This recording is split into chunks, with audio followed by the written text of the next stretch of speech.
never smoked a day in my life, but now I wish I had. At least then I'd have someone to blame. My lungs started quitting before the world did. A random cough, sporadic shortness of breath, easy to ignore, until the sky gave us something we couldn't. So I signed on. Didn't ask what the job was, didn't care, as long as it kept me moving. People call it brave, driving the dead streets, masked up, dropping off whatever the system pushes through. But it's not courage, it's habit. Maybe a little fear of stopping. The money keeps me upright, buys the meds, the heat, the bottle. I've got a small place, 1 bedroom, sealed windows, working stove. It's not much, but it's warm and it's mine. Most drop points stay silent. One doesn't. Same location. Same paper note every time. Thank you. 2 words, elegant cursive, nothing more. No signature, no conversation, but those 2 words. They're the only reason I still feel like a person. They call me a courier, but what I really carry is time, and that's something I'm running out of.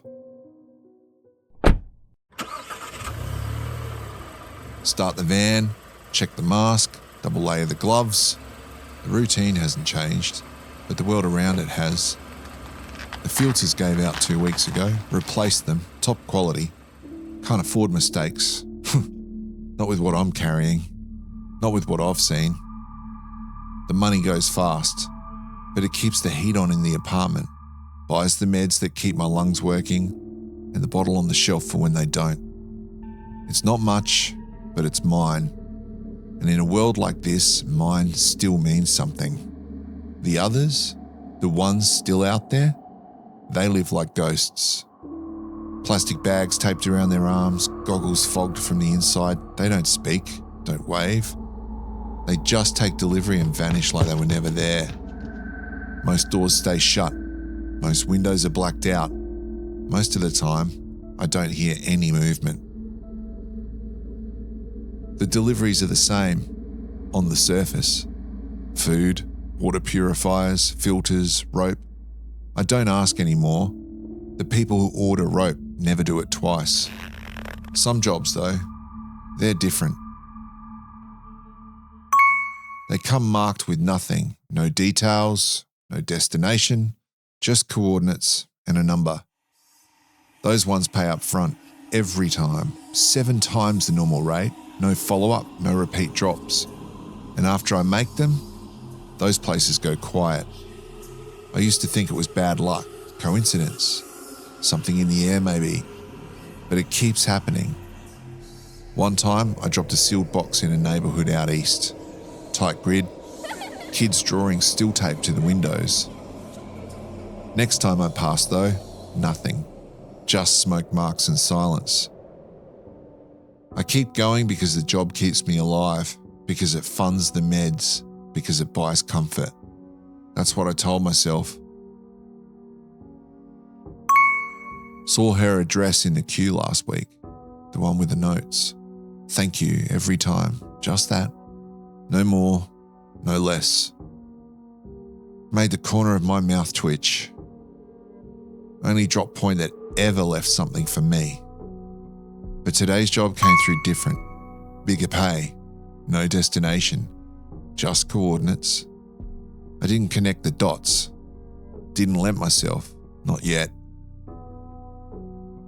The job came through like the rest. Quiet, automated, clean. No name, just a string of numbers, a weight.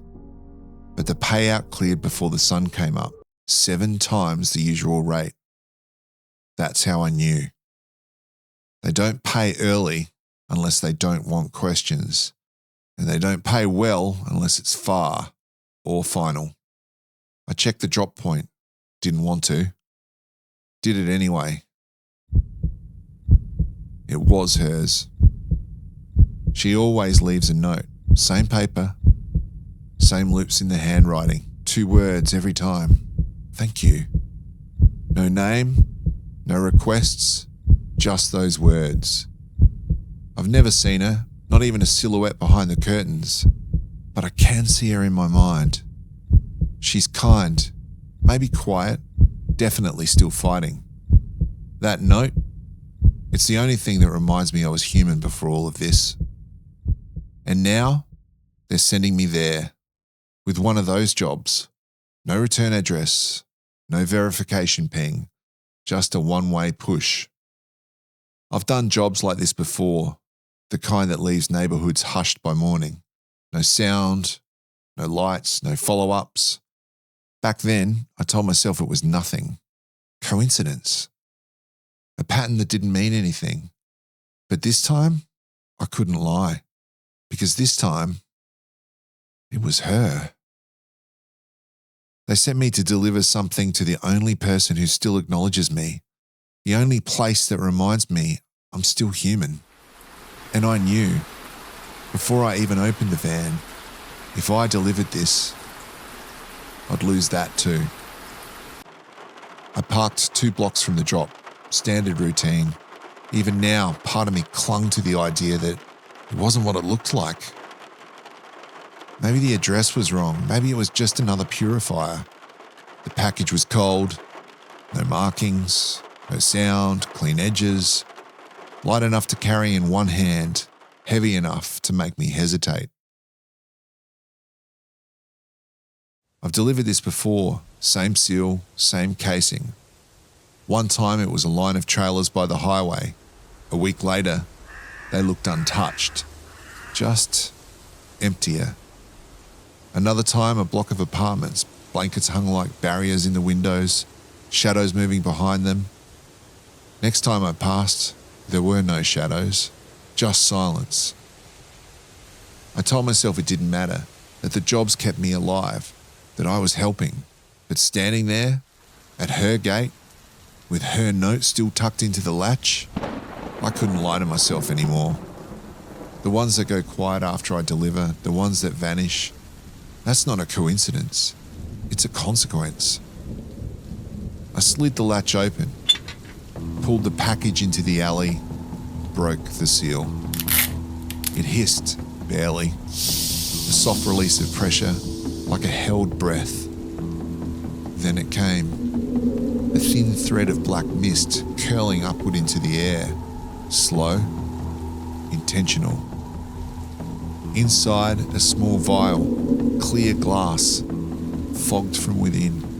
Not powder, not liquid, just a dark swirl like smoke trapped in a bottle. I stepped back without thinking, watched it drift, and I knew. I'd seen that mist before. Not up close, never this close, but I've driven past it, seen it hanging in streets that didn't wake up again. This is what I'd been delivering. The silence, the empty curtains, the thick air. Not a purifier, not medicine. Spores. This was death. Quiet, clean, sanctioned. I stood there staring at the mist as it curled into the air like it knew where to go. And I thought, how did I become this? A mule, a reaper in a courier van. I remembered the clinic, fluorescent lights flickering overhead, cracked vinyl seats. The nurse wouldn't meet my eye. I didn't ask for details. Didn't want to know. But maybe my file flagged red the moment I walked in. No dependents, no plan.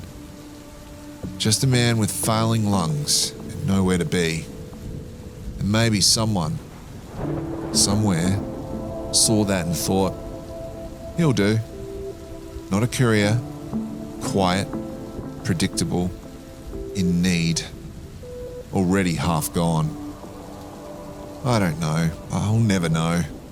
But standing there with that black mist rising from my hands, it felt true enough. I pulled up the mask, tasted the outside for the first time in weeks. It was bitter, metallic, alive, and I breathed. deeply.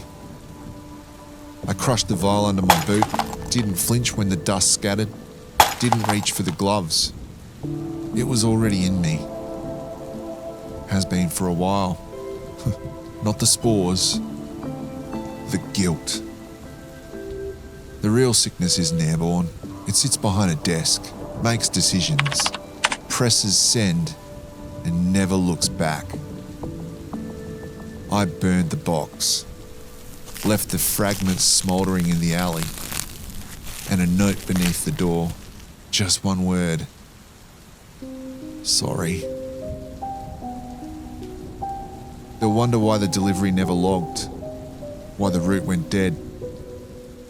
Maybe they'll send someone else, maybe not, but it won't be me. Because this is where it ends. Not for her, for me.